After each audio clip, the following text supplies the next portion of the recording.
Places of worship, like the organization that I lead in Southwest Orlando, are meant to be places where people of similar faith are able to come together, they're able to worship together, study together, have community together, and most of all, they're meant to be places of refuge, of safety. But you've seen the headlines. All too often, killers have changed all of that. And perhaps you remember these most recent events in our nation's history.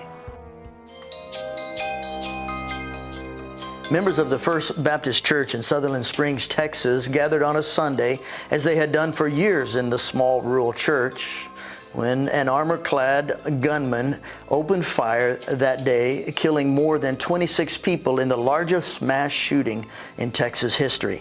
The shooter was a fellow by the name of Devin Kelley.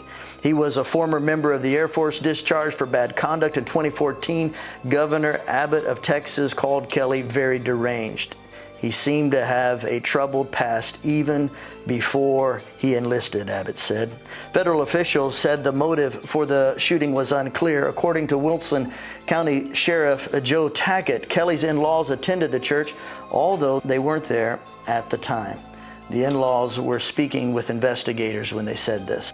Dressed in all black and wearing tactical gear, Kelley first began firing outside the church at 11:20 a.m. local time. And then he continued his shooting spree inside using a Ruger AR assault-type rifle. An unidentified resident confronted the gunman after the shooting began. The suspect ran off, but not before killing so many on that fateful Sunday. The second incident that we'll look at took place in Charleston, South Carolina, also known as the Charleston Church Massacre. The Charleston church shooting was a mass shooting in which a white supremacist by the name of Dylan Roof murdered 9 African Americans at the Emmanuel African Methodist Episcopal Church in downtown Charleston, South Carolina. During an evening Bible study, Roof entered. He killed the 9 individuals, including the senior pastor, State Senator Clementa Peninkine, during this prayer service and Bible study. 3 other victims survived. At around 9:05 p.m. on that Wednesday, June 17, 2015, the Charleston Police Department began receiving calls about the shooting at Emmanuel AME Church, and the man Roof was found responsible. The morning after the attack, police arrested Roof in Shelby, North Carolina. Roof confessed to committing the shooting in hopes of starting a race war. Roof was found competent to stand trial in federal court, and in December 2016 was convicted of 33 federal hate crime and murder charges stemming from the shooting. And in January 10, 2017, he was sentenced to death, clearing the way for his eventual federal execution.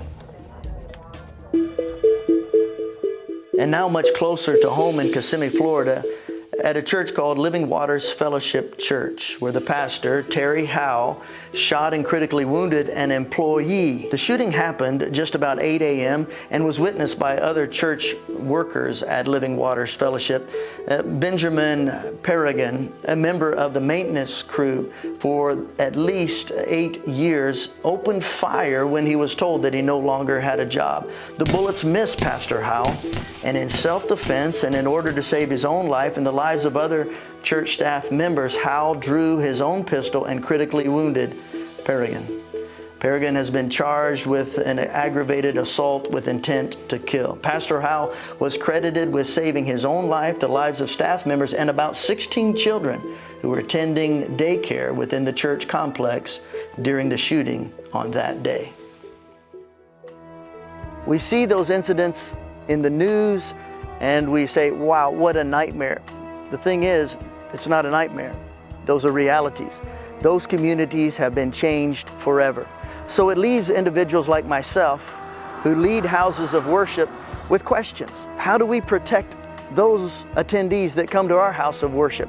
How do we keep killers out? And if something does happen, how do we respond?